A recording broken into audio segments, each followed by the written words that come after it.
All right. Well, so yesterday I got quite a big bite taken out of me. That's bite, B-Y-T-E.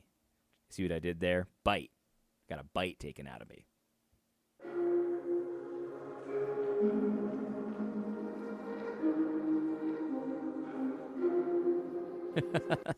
Just kidding. Well, I guess that's what happens, though. That's what happens when you do a video about something that you don't understand, which I found interesting because many of the criticisms in the comment section and elsewhere were saying, AD, you don't understand. You don't get it. You need to do the research. And I'm like, I know. That's what I'm saying. Like, I don't understand why that's so frustrating for you, but I don't. I don't get it, and I'm admitting that. So why do you feel the need to tell me that I don't get it? I'm admitting that. But no problem there. I don't want to talk about something I don't understand. I'd rather talk about something that I do understand. That's Big Eva and Russell Moore in particular. Now, one of the things that I love about the parables of Jesus Christ is that he often references something just in passing, like he's just assuming something that is obviously true, but is very problematic for all the communists and socialists in evangelicalism today. One example that I've often used is the parable of the vineyard workers. So you remember that parable. There are people in the square, they're just idle, they're not working, and the master of the vineyard sends them to the vineyard and says, work for me, I'll pay you, what's fair, all of that kind of thing. And then at the end of the day, it turns out that everyone got a different salary. Everybody got the same money, but they worked different hours. So they had some people got a low hourly rate, some people got a high hourly rate. And the assumption of the parable is that Jesus just assumes this. He says, of course, whatever you agree to work for, you've agreed to work for. That's only between you, the person who owns the vineyard, and the worker, the person who owns the labor. And so nobody else can get involved in that. It's just the business of those two. So he just assumes, as obvious, that there's such a thing as private property rights, and there shouldn't be a minimum wage set by the government and stuff like that. Obviously, that's not what the parable's about, but he just assumes that fact as if it's obviously true because it is. That's a good example. That's very problematic for communists, but very obvious to people that live in reality. But there's another one that I think is pretty interesting. That comes from Luke chapter 14. This is a parable where Jesus is talking about counting the cost, right? If you want to follow Christ, you're going to have to give up everything to follow Christ. Christ has to be your master, your Lord. He's got to be the one whom you fear, the one whom you're working for, the one whom you love, and everything else in comparison has to come a very distant second. And the way he makes this point is he tells a parable. And so here's how it goes. This is the words of God. Christ says this, "For which of you intending to build a tower does not sit down first and count the cost, whether he has enough to finish it, lest after he has laid the foundation and is not able to finish it, all who see him begin to mock him, saying, 'This man began to build, and he was not able to finish.' Or what king going to make war against another king does not sit down first and consider whether he is able with 10,000 men to meet him who comes against him with 20,000? Or else, while the other is still a great way off, he sends a delegation and asks for conditions of peace. So likewise, whoever of you does not forsake all that he has cannot be my disciple." Now we understand that this is not a parable about going to war, right? It's not a parable about it's not really about building a tower or going to war. Those are just examples that he's using regarding following Christ, right? So we know that that's not what the parable's about. But there's a principle here that Jesus is assuming is true that I think is obviously true, but grifters and scammers and many people in Big Eva want you to not do. And that is to count the cost, to think ahead, to not always be just living in the moment, but to consider what the consequences of your actions are. This is something that is obviously true, and when you think about your normal life, you do this all the time, but scammers and liars and essentially propagandists for Big Eva often encourage you not to do this. This is something that ties together a ton of what I criticize on this channel, even Bitcoin to some extent. And I don't mean Bitcoin as an idea and as an entity, as a thing. What I mean is some of the pitchmen for Bitcoin, and I'll explain that in just a moment. But let me talk about Russell Moore first. If you remember about a year ago, Russell Moore wrote that stupid, asinine article for whatever it was, Washington Post, CNN. Well, I don't remember where it was, but he wrote this article that basically was for all of the economic shutdowns and lockdowns. And the lie essentially was this. He said, if you're against the economic lockdowns and shutdowns, then you're basically putting your portfolio in front of life. People are made in the image of God. And it's like, he basically made it seem like you're being greedy, like you just want to gain a few percentage points in your portfolio, and you're willing to trade lives for your portfolio. And at the time, I instantly knew that was an asinine, ridiculous argument, but I didn't quite put my finger on what it is he was trying to get you to do. And what he's trying to get you to do is to not count the cost, not think ahead, because of course we can save lives doing all kinds of things, but if you don't count the cost, you could actually put yourself in a worse position when it comes to saving lives than you were in at the outset. And every day that passes, I've been made more and more correct on that. If you shut down entire segments of the economy, people will suffer and people will die as a result of that. And so this whole idea that you're trading lives for money is stupid, because you're not trading lives for money, you're trading lives for lives. And so this is what I said from the beginning. But the whole point, though, is that Russell Moore knows that most people won't think ahead, at least most people that still respect Dr. Russell Moore for whatever reason that they do. I can't imagine why you would, but some people still do. They're not going to think ahead. They're going to think in the immediate term. Okay, how do I save grandma right now? How do I make grandma happy right now? And by the way, this didn't make grandma happy. Most older people didn't want to shut down the economy. That was a fantasy that they wanted to shut down the economy. Because most older people are actually decent at thinking ahead and counting the costs, right? So if I shut down the economy, all of a sudden the GDP and the output of products and things like that goes down, and then everything's going to be more expensive because the supply is down, but the demand remains the same, or maybe even goes up. And so we're going to have a situation where it's going to cost $10 to buy a loaf of bread, where it used to cost $1, and that's going to hurt people, especially poor people, in the long run. Like, it doesn't really take too much thinking ahead to count the cost of the insanity of shutting down the economy. But Russell Moore encouraged you not to count the cost. He's, we're made in the image of God. It's right. Everyone's made in the image of God, which is why you have to do things according to God's law, because God knows what's best for those who are made in his image. And so you got to be careful when someone is telling you not to count the cost, to not weigh out the risks or the benefits and the costs with the risks and all that kind of stuff.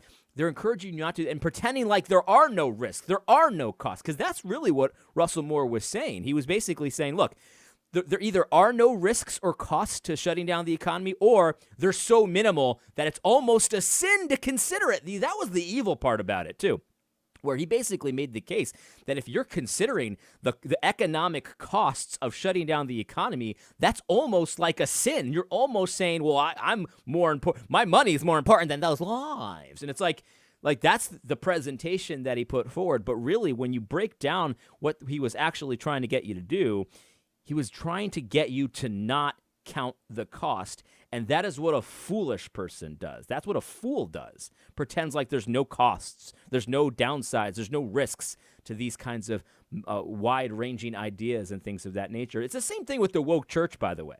It's the same thing with the woke church stuff, because on the one hand, they want you to say, well, just say Black Lives Matter. Just say it. I mean, we're in the moment, the cultural moment. It doesn't cost you anything to say Black Lives Matter.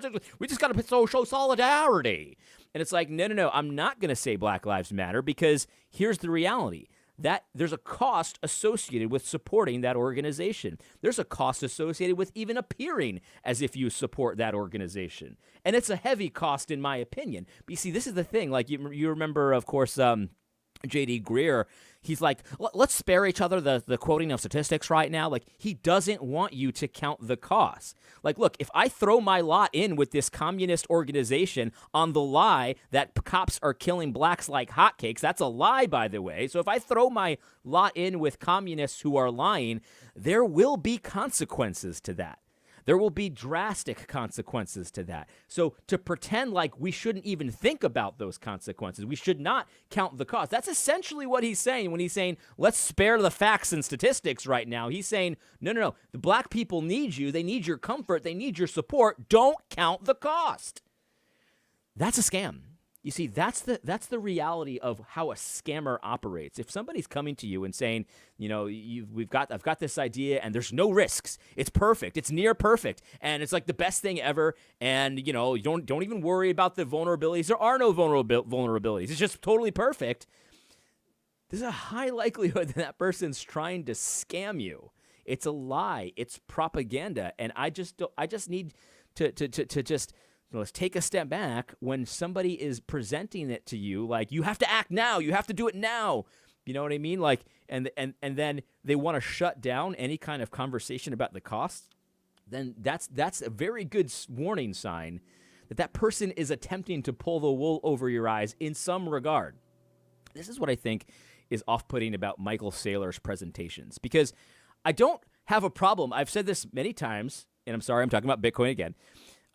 I don't have a problem with people who want to hold Bitcoin. I don't have a problem with people who like Bitcoin and think there are benefits to it. I have a major problem with people who pretend like there are no vulnerabilities. There are no downsides to it. I'm too stupid to pronounce that word correctly. There aren't people who act like there are no downsides or any risks associated with it. I have a major problem with that. That's again trying to get you to not count the costs. And the thing is, like, everything has costs and benefits, or maybe not everything, but usually things have costs and benefits. I had a guy in the comment section saying that Bitcoin is so great because he could take his entire wealth with him in a thumb drive.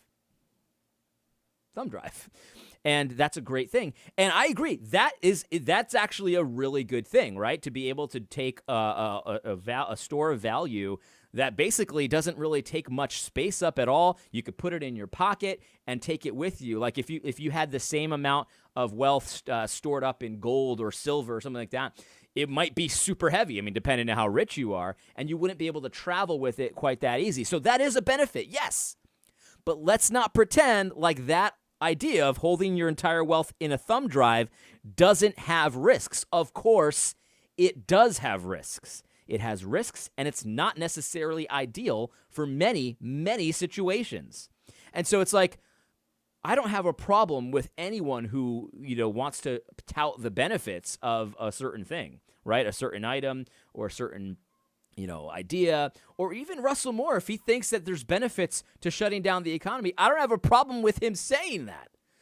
What I do have a problem with is when he pretends like there are no downsides, or if there are, they're just very minor and everyone's an idiot if they go with those downsides. And in Russell Moore's case, he likes to pretend like everyone's a sinner if they're actually concerned with the downsides, right? Like, that to me is the sign of a scammer. That's a sign of a con artist. That's the sign of a liar.